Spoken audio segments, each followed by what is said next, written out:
back to Atypical Talk. This is a podcast where we have conversations that illuminate the intersection of faith, culture, and the common spaces of our humanity. I'm Abby. I'm Allison. And I'm Joel. And one of our topics today is going to be about aliens because, gotta love it. Yeah. But so our first question today is, what is your favorite movie with aliens?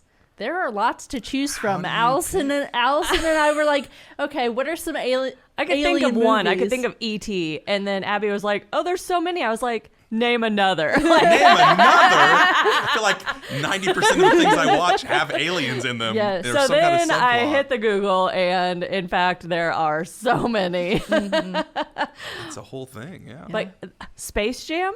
Oh my You guys, gosh. with Michael Jordan and Bugs Bunny. Can you even say that as alien? Yes, I guess you Yes, can. you Cartoon can. aliens. Yes. They're aliens. Yeah. They are. They're monstars. They play a basketball match against invading aliens. Okay, basketball match. You're in volleyball season right now, aren't you? I really a basketball am. match. I really I'll am. meet you up at the court for the match. Oh, that's awesome. But there's so many. Space Jam is a classic, though. It really was. First soundtrack I think I ever owned was the Space Jam As soundtrack. it should be. Yeah. Honestly. Space Jam. So Space Jam, your choice? That's your or? choice. I mean, I don't have a favorite. Yeah. I wouldn't say, because then I was also like, okay, well, Men in Black, the original, the OG, is a classic alien movie that I've watched so many times. You as well? I think I've only seen Men in Black like one time. I don't know. I missed it when it was uber Well, popular. yeah. Also, you're young and I'm old, and it came out in 1997. Is so, it really 97? Wow. How old were you? I was 10. Okay, so And Abby wasn't even born, probably. Yeah, I was one. So yeah, but then also, and this is probably could be a deep cut, I don't know, but again, because you're young, the Coneheads movie. Did you ever see that? with I've seen the Dan sketches Aykroyd? on SNL that led to the movie, but I Yeah. never actually have seen the movie. Dan Aykroyd, right? Yeah. So I just remember watching that. I was probably a kid. I guess I don't know what year it came out, but it was so amusing back in the day, and so Yeah. those are probably the ones that I remember the most. I'm not big into scary sci-fi like movies. Yeah, That's not my jam. No, but I mean, I feel like, again, this is like 90% of what I watch because I'm a geek from like all the comic book movies that have alien plots, like just the Guardians of the Galaxy, like half the characters are aliens. Yes. And then Star Wars is like my favorite saga of all time. And I'm like, well, that's all aliens, right? But I think back, there's a couple movies that strike me and just like core memories for me. One was probably Independence Day. Yeah. As like that was like a disaster movie and an alien invasion movie. Will Smith. It feels very Jeff Men in Goldblum. Black. Is that because it's Will It was Smith? more But scary. it feels Yeah, like maybe this- 'cause he's in a lot of It feels very that. the same. But it was a thriller in some ways, and like there's just moments from that movie that just strike me, and like I can still quote big parts of that movie. Welcome to Earth. I could have been at a cookout. Like all these different kind of things. Love it so much. But it was also like one of the very first PG-13 rated movies I ever saw. So it was like, wow, risque. this is risque here. But then another one when I was in like middle school was the M. Night Shyamalan movie Signs. That's Yes, my that's choice. Abby's. That's your choice?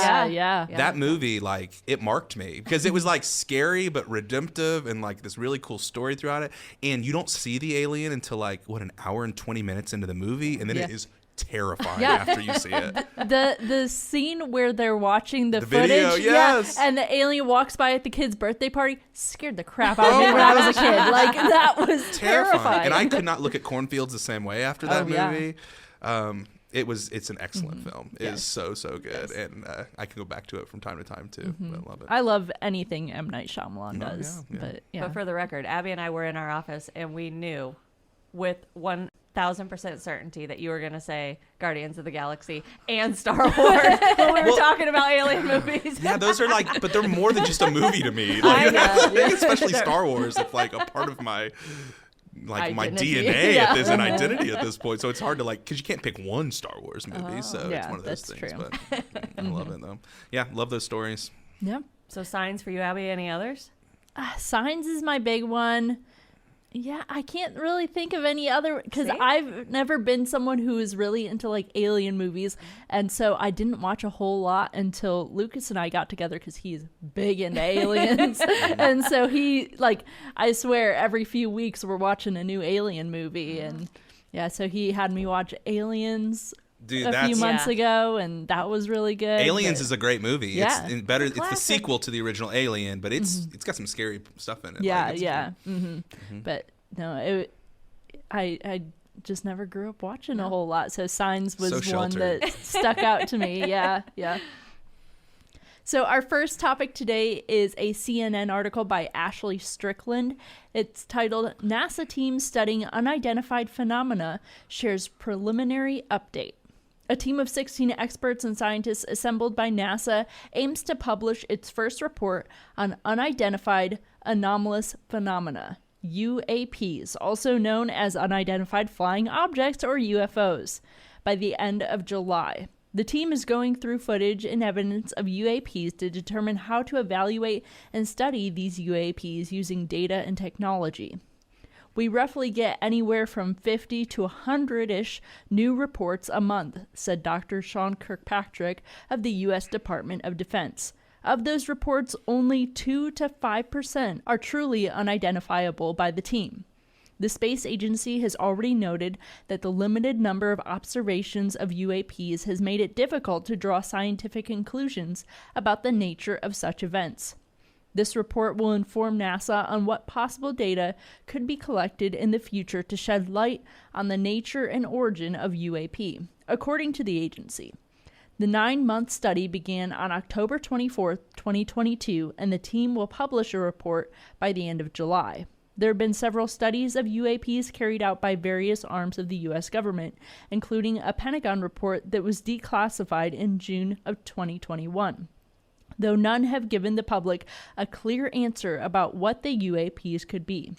The intent of the study is to make a proposal for a research program that can be implemented once the researchers assess the data that exists and should be reviewed. So what do you guys think about all this? Are you hoping that something comes out in this report, or, what are your thoughts about this whole situation? Joel, you're the one that sent this to me, so I'll let you start. It's fascinating. I kind of vacillate between some kind of anxiety and some kind of skepticism, and then wondering about the whole thing, right? Because there's just a lot of implications inside of this. Honestly, there's a part of me that just probably believes that there's really not anything to this, and this might be something that will silence some of the people more on the fringes, just because I'm of the belief that humans are just not good at keeping big secrets, and like for something to be hidden for this long, and just doesn't make a ton of sense to me, because someone's going to blab about it, or anything like that. But so I hope there's some truth that could come out inside of this, but who knows? I mean, it's going to lead to lots of interesting questions and implications if there are things that we just can't identify. But there's just so many levels that we would have to go to get to the movie scenario, that we're just so far away from. I mean, so many of these things could be, or these UAPs or UFOs could be things from other countries. And I mean, we already saw like the weather balloons, the spy balloons and stuff this last year as well. So it could be stuff like that. It could be stuff we just don't understand. It could be somebody with a drone that they're messing with, you know what I mean? Yeah, dropping stuff, like as much as drones are popular now too. So I don't really know, but I am curious. I'm curious and trying to walk towards it with an open mind and be like, okay, let's be, if Christians are supposed to be people of truth, let's figure out what the truth is and sort of work with it as it gets there. But we will see in July. We got to do a follow-up,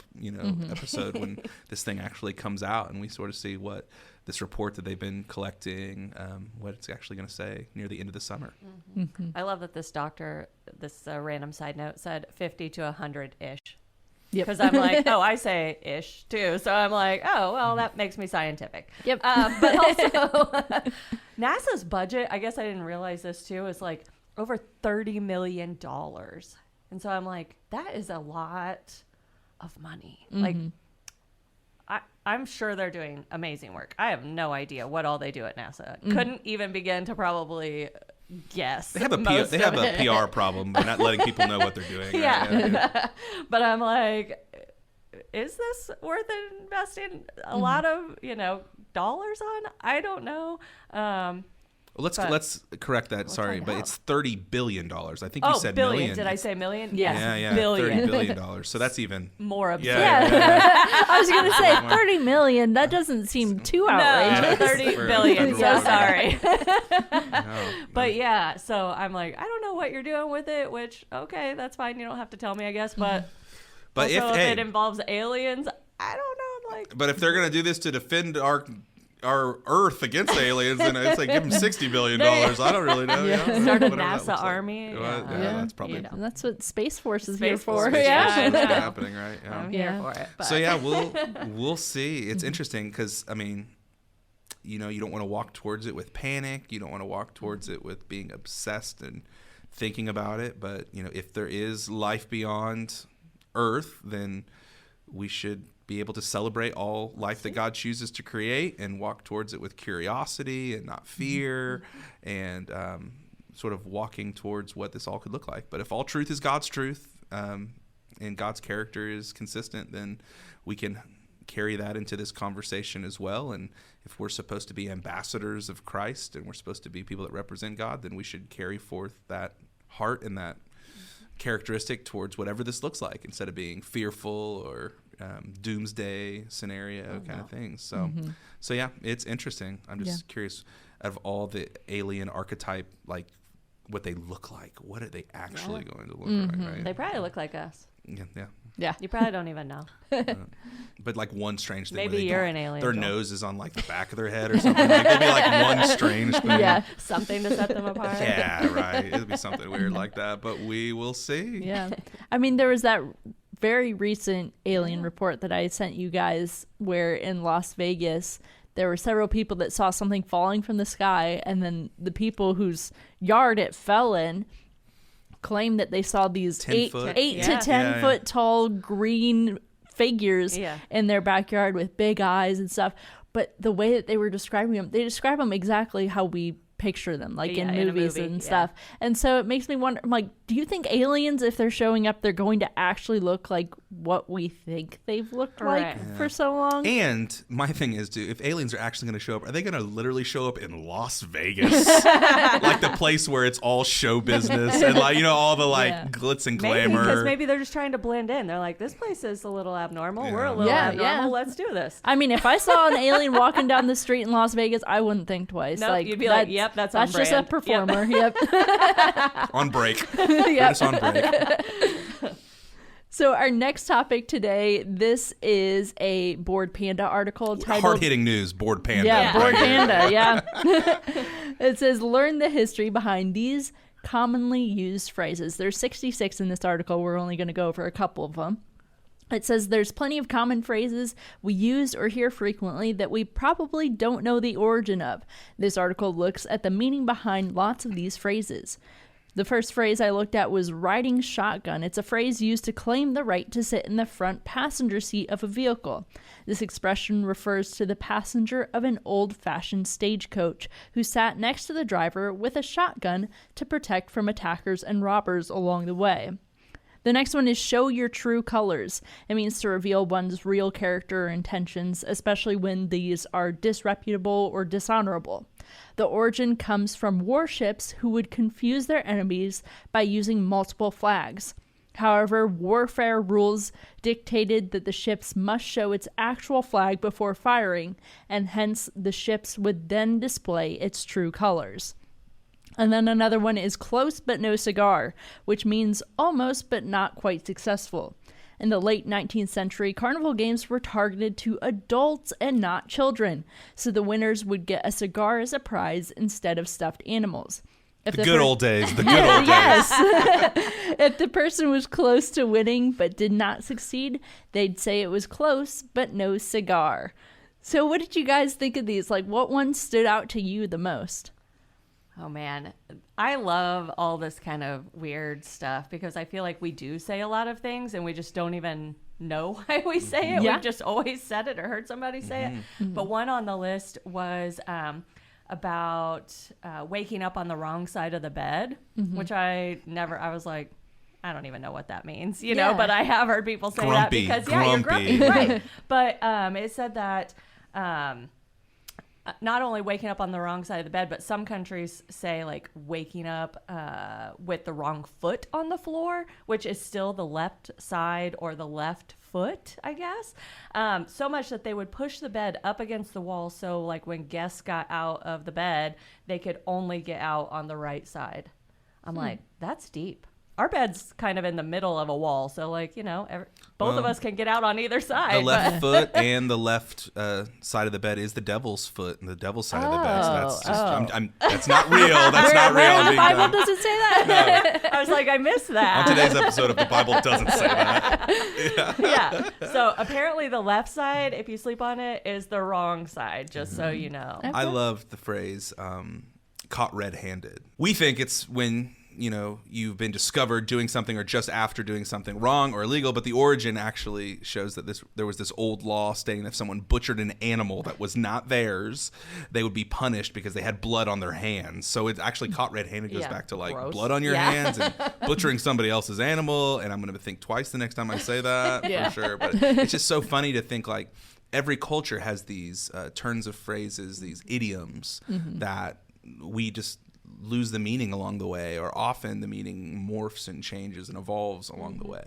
There's so many of these in the scriptures too, especially in the Gospels. Jesus is teaching, and he'll use like a catchphrase or an idiom, a figure of speech that would have been very obvious to that audience there, but to us it sounds so weird and cryptic. This is why good Bible study matters, because it helps us understand things. But it's the same thing. Culture and words are always moving, and phrases are always changing. Like people around the church and our staff team give me grief because I don't understand the way that Gen Z talks at all. Like there's all these phrases and things that I'm still learning, like to be gas is good. Oh, that's gas. But I said the gas. And they're like, no, that's not how that works. And like, I'm like learning all these things. So I'm always just going to be in the wrong generation trying to understand these phrases. But it's just fascinating to hear stories behind these things. It is to me, at least. Yeah. The one that really stuck out to me was steal one's thunder, to take credit for someone else's work. It was like literal. So it says playwright John Dennis back in the 18th century made a machine that could nicely mimic the sound of thunder for his play. Sadly, his play wasn't a success, but somebody had taken note of his clever invention. When later on in another theater, Dennis found somebody had copied his thunder machine and was using it without credit, he got mad. Really mad. Somebody had stolen his thunder. I know. I thought that was fascinating. I had no idea. I would have thought that went back to like Norse mythology or something. Not at all. Nothing to do with Thor. No. Nope. Literal thunder machines. Yeah. So does reading through these things make you more self-conscious when you use these common phrases that don't really make sense? I hadn't really thought about that too much until recently. Like we were in the office and one of our coworkers said something had been grandfathered in. I just thought that was like everybody's grandfather, like it was an old thing, like because something was so old or whatever, like it was just naturally included. But we found out like that was not actually the case. It came about during the 19th century when there were laws about regulating voting that ultimately discriminated against African Americans. And so it has like this racist undertone to being grandfathered in. And I had no idea. I literally just thought we all got old grandparents, it was just but no, it has racist undertones. So now like I do find myself kind of checking myself a little bit, like when I'm about to say something that seems weird, because I'm like, I have no idea. Yeah. Did you know that about grandfather? No, I did not. Yeah. That just opens up lots of different doors in my head of, there's just all these phrases. Like, you remember hearing about like lullabies and how if you actually look at the lyrics of lullabies, they're like dark scary. and twisted and scary. And there's like all these phrases that we can, in a benign sense, say today, like the grandfathered in kind of thing, and not know that that's the undertones. And so is the speaking of those things wrong when we don't know them, or like because that's not our intention and we don't know that? It's like it's all that kind of thing. And so it comes to like, well, will that offend somebody? Could that offend somebody? That's the question we should be asking. Will that hurt somebody or cause harm to somebody? And I don't know. It's those are the questions leading to it. But I didn't know, because I I would think too carefully about so many of these things. I would probably just it might just be my personality, but I'll be like, oh, I learned about that later. Well, now I'm not going to say that anymore. Yeah, well, and I think that's the thing. Like, once you know better, you do better. There but it is. Until you know, like, your intent is not to be malicious. But but it's hard though, because words are always changing and things that, I mean, like, I remember specifically growing up and being like younger elementary school, and in our house, we were not allowed to say the F word. And the F word was fart. And it was like, and all my friends were saying, and it was like the most common word for a 7-year-old boy to say ever, right? And now, you move past that and you think like, wow, that word is a very benign word. Yeah. And there's other words that come to your mind when I say the F word, right? So it's just this interesting moving target. And so, again, whenever we talk about language and words and phrases, I think the Christ-like way to look at it is, how does this affect somebody else? Not just, can I say it? Yeah, you can say it, but does this affect somebody else? Does this perpetuate something that's harmful to somebody else? Like, those are the questions we should be asking about our words, instead of, is this the list of 4-letter words? Is this the words you can't say on broadcast television? That's not helpful conversations. But it will help me think differently about these phrases and just be curious about the way that these words and phrases come to be, instead of just owning them and not thinking about what they could mean or what they did mean. I think that's an interesting place to be. Yeah. And when I get to thinking about it too much, I start to feel bad for people who English isn't their first language. Yeah. Like, this is so confusing if you don't understand. Because, like, we just say these phrases. We don't know where they originated from, and we just assume everyone else knows what we're saying. But some of them are really confusing and do not mean what you might think they mean if you're not, if you didn't grow up speaking English. Yep. And it's the same with slang too. Like, if you think, if you're learning English and somebody tells you about the word sick and you're like, oh, they're ill or whatever, and you're like, no, sick can also be cool or whatever. And you're like, what? This doesn't make any sense at all. Sick is gas. Right? No. Joel is mid right now. There it is. So embarrassing. So our final topic today is about the new Amazon Prime documentary, Shiny Happy People, Duggar Family Secrets. This is by Julia Willoughby and Olivia Christ. Shiny Happy People dives into the Duggar family stars of the show 19 Kids and Counting.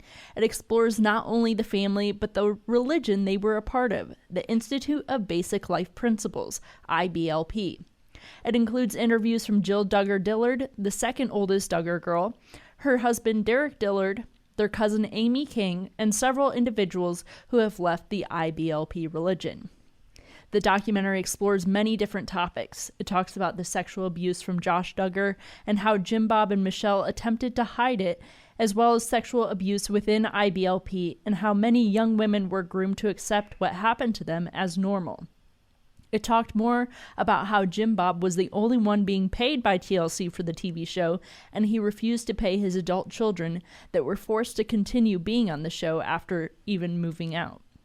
They also spent time talking about the homeschool curriculum from IBLP called Advanced Training Institute. This curriculum is based on the Sermon on the Mount.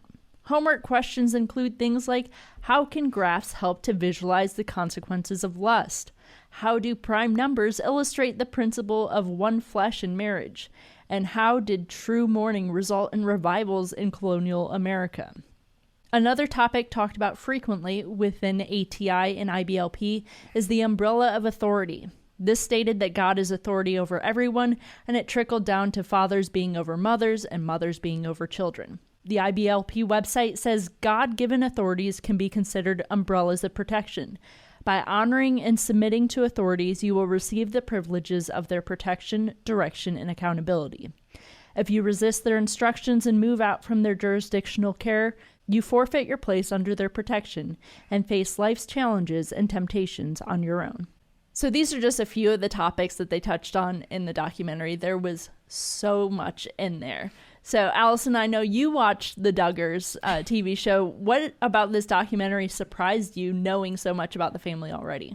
So unfortunately, I wouldn't say that a lot of it actually surprised me. I think what always drew me to it or fascinated me by it was because my mind just literally couldn't wrap itself around what was happening. Like, I just couldn't take my eyes off, because you knew that something wasn't quite right. You know, like I'd been around elementary age kids, teenagers, like they complain about doing chores, they fight with their siblings, you know, like all these things. And so to watch this and not see any of that, you're like, something's different here, you know. And not saying that if you have families where the kids get along all the time or they don't complain about their chores, that's wrong, because kudos to you. I wish that was my life.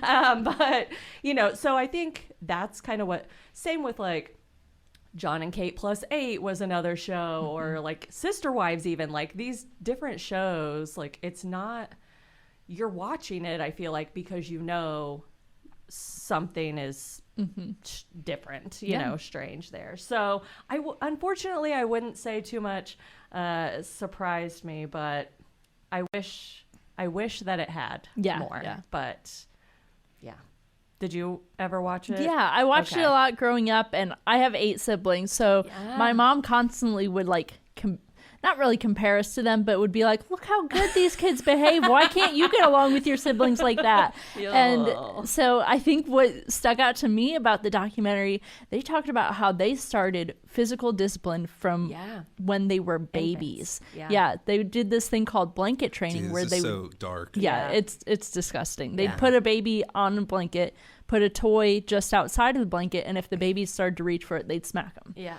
Which is like developmentally, like just so destructive and just jacked up in so many different ways. And so it makes me glad that I wasn't like them, because knowing that they were like this because they knew they would get physically disciplined if they didn't obey stupid things like that, where, you know, you're reaching for a toy, you're a baby. Like that's what babies are going to do.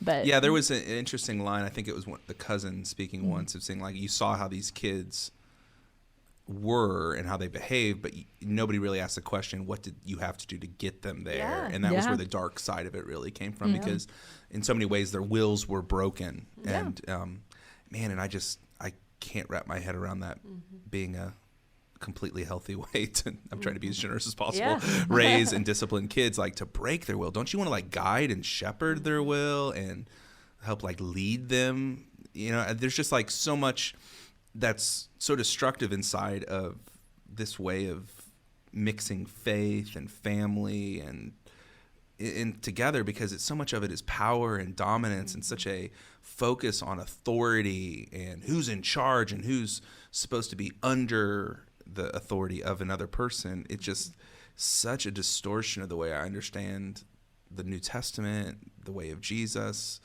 and what God's doing in the world. It just blows my mind how it can be so mixed in with religion as well, and sad to me.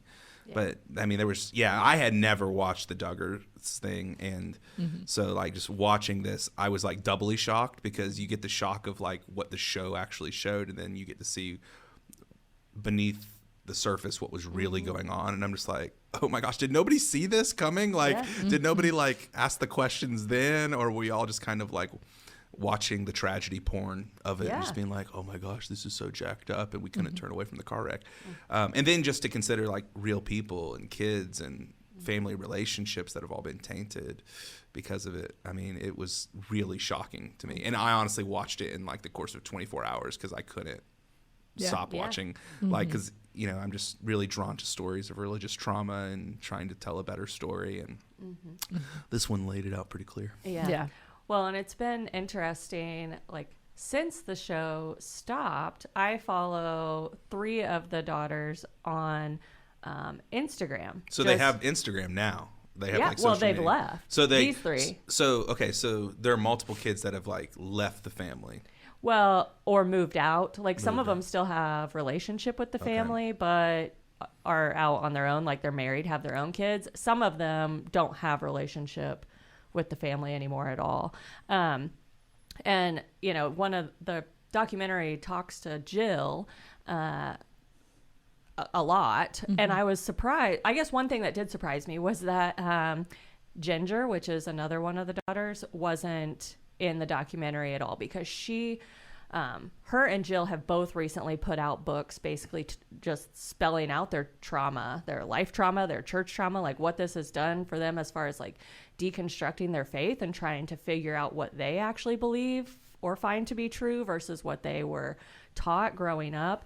But I read another article that had Ginger talking in it, and she said that basically she wanted the book to like be her voice. Like this was everything that I wanted to say, and I didn't necessarily feel like I needed to. She also didn't want to worry about being edited in a bad light too, and so she's like, basically, this book is everything I have to say, but yes. Yeah. I second what Jill said, basically, in a lot of the documentary. So yeah, there's a few of them that have found a different way. And then, yeah, there's still several kids who are still living at home. So I don't know what this means for them. Like, that's, again, I just think about all of how sad all of it is, because you look at those older kids and you're like, okay, they now have this opportunity to figure out life, but you still have at least 4 kids. Well, you think about the layered trauma too of just they're child stars, like they're celebrities who didn't get paid for it. No. And like now they're dealing with just the normal, any child actor, any child celebrity, reality star, like dealing with that thing. We've talked about celebrity on the podcast before too, and how that's just a crushing weight we weren't created to live with. Then you layer on the family dynamics that are all jacked and broken by abuse or abuse of power, and then the religious trauma on top of that, to where their view of God has to shift or morph, or they're staying in this kind of thing. Like, it's just a truly like Shakespearean tragedy kind of thing. And I was just blown away by the whole thing. Abby, from your experience growing up in a large family who homeschooled, as well, what were some of the things that, like, I mean, were things triggering for you? Were they like, well, this is fascinating, or like, what was that experience like for you? I mean, I'm sure there were tons of differences, but like, on the other side of it now, what was the experience watching that like?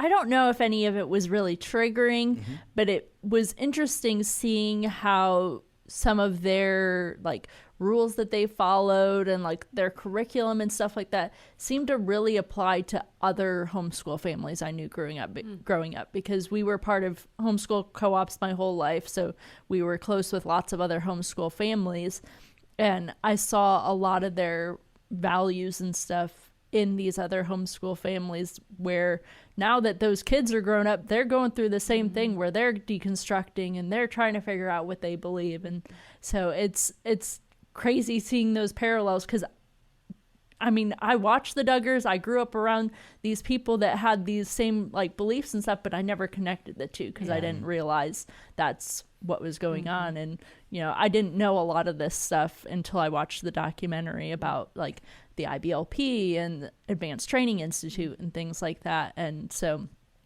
learning more about that, I'm able to connect those pieces. Or like Joshua generation, I've heard of and know a few people who did try to go into government and politics and things like that. And I just thought, oh, that's just something they're interested in. But now looking at it, I'm like, is it part of that, where the Joshua generation, for those who didn't watch the documentary, was basically telling families to raise their kids to go into the government so that they could essentially take over the government. Infiltrate the government and have majority.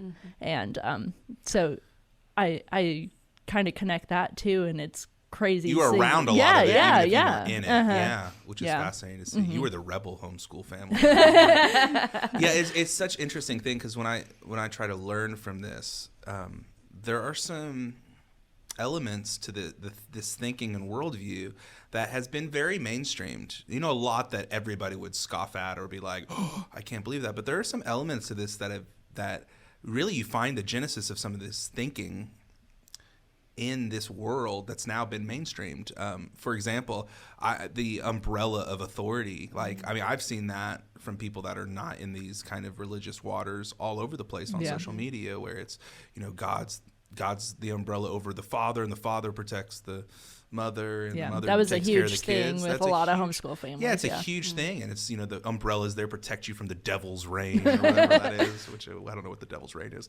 But anyway, and I just think that, that's one way to interpret what's going on in the scriptures, but man, that is just not the only way to understand this. I mean, the way that my family understands like a family dynamic is more of a partnership and leading into like your giftedness and shared responsibility and respect and honor, mutual submission instead of wife, you submit to the husband and the husband submits to God and the kid submit to the wife. I mean, the mom and all that kind of stuff. Like, it's more of a mutual understanding of a posture of service that we want to carry and respect and honor, and not this top-down approach, which kind of feels militant and it's really bent on power. Which, man, you just see when people build systems around power, how quickly it is people get eaten alive by that desire for power and authority. It's just so jacked up. So there's that. But then also just when it comes to the political sphere, like the element that you were talking about, the Joshua generation was raising your kids to basically infiltrate the government so that we can get God's kingdom here, the way that God wants things to be run here. And, you know, in some ways, like I empathize with the end goal of like, we need to be people that usher in God's kingdom and partner with God in God's kingdom.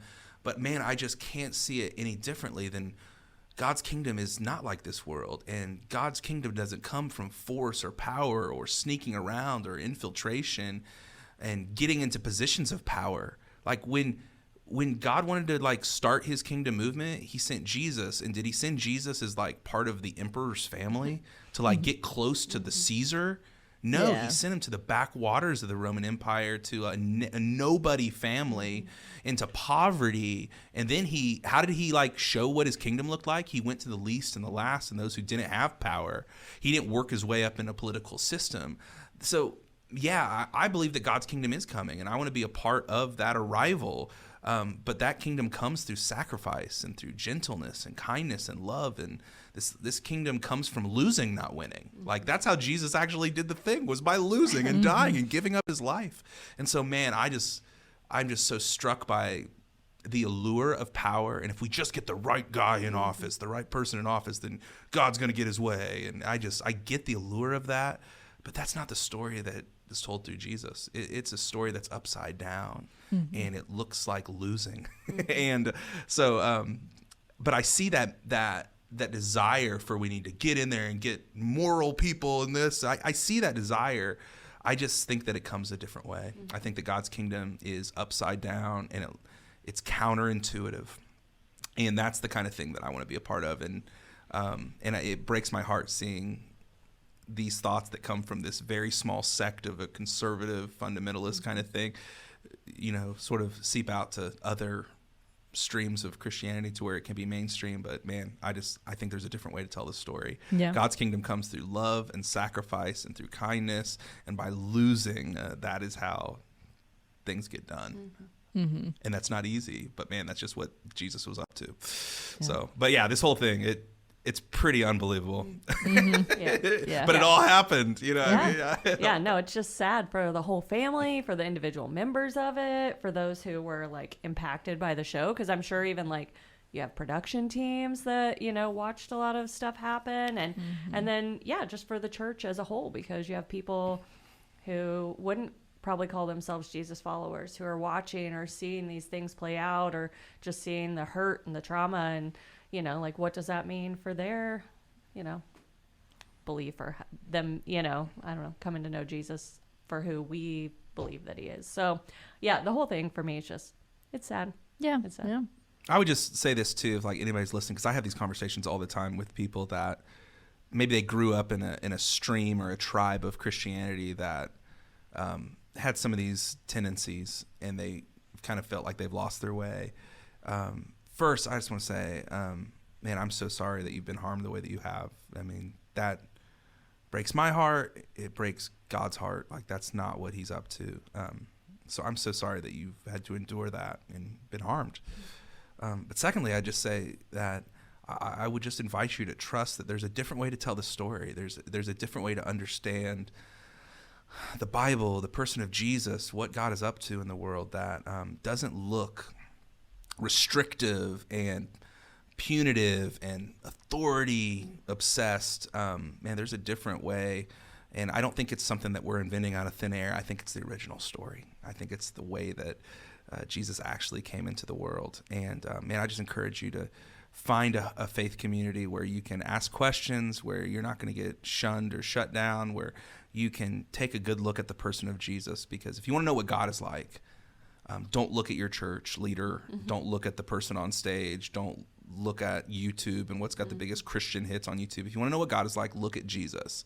And I think you'll be surprised and just be intrigued and compelled by who he is and the story that he was telling in the world and what he's inviting people to do today. So don't give up on the Jesus thing, man. Take a look at Jesus first. And if you find yourself back into a church and a faith community, that's a beautiful thing that I think will be fulfilling. But take a look at Jesus and don't get caught up in all this other stuff. Yeah. So I've heard some people say that this documentary is an attack on Christian values. So what do you guys think about that? I didn't see it as an attack on Christian values. Yeah. I saw it as an attack on a twisted version of the Christian values and Christian stories. It's like every turn you could take on what the fruit of the Spirit looked like, this was not the fruit of the Spirit. Like this didn't produce patient, kind, graceful people. You know, it produced a lot of hurt and trauma and oppression.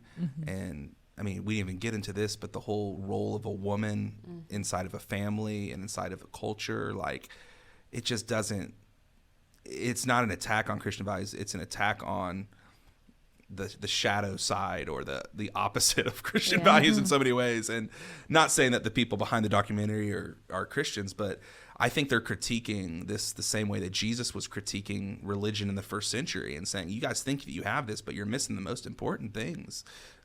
You're twisting what this story is supposed to be from the very beginning. So no, I don't see that at all. And man, like, let's have some humility and to listen to stories of people that have actually been hurt instead of being so defensive, to be like, well, they're attacking our Christian values. Let's actually listen to people that have been hurt and like hear their stories and have some humility and own any part of it that we can own in it so that we can be better and grow.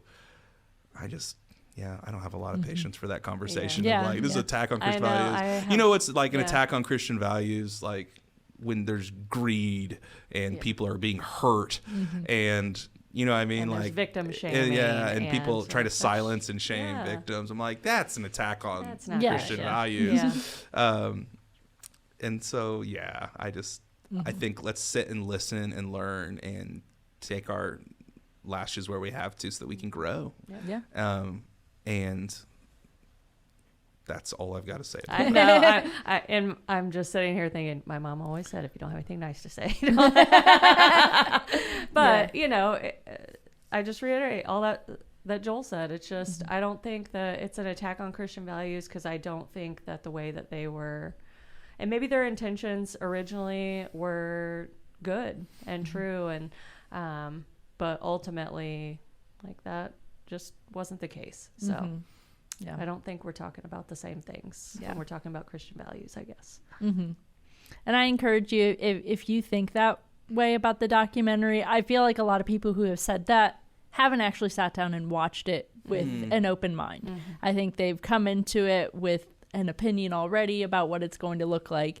And so I encourage you to just watch it, have an open mind, and, you know, have empathy towards these people who have gone through all of this. And I think you'll probably see it a different way. Well, that is it for this episode of Atypical Talk. If you have any questions or topics you'd like us to talk about, you can email those to atypicaltalkpod@gmail.com. Make sure to follow us on Facebook and Instagram at Atypical Talk Pod, and make sure to subscribe on your favorite podcast platform. We hope that these conversations today have helped you think wider, love deeper, and partner with God to bring the up there down here in your everyday life. Thanks for listening.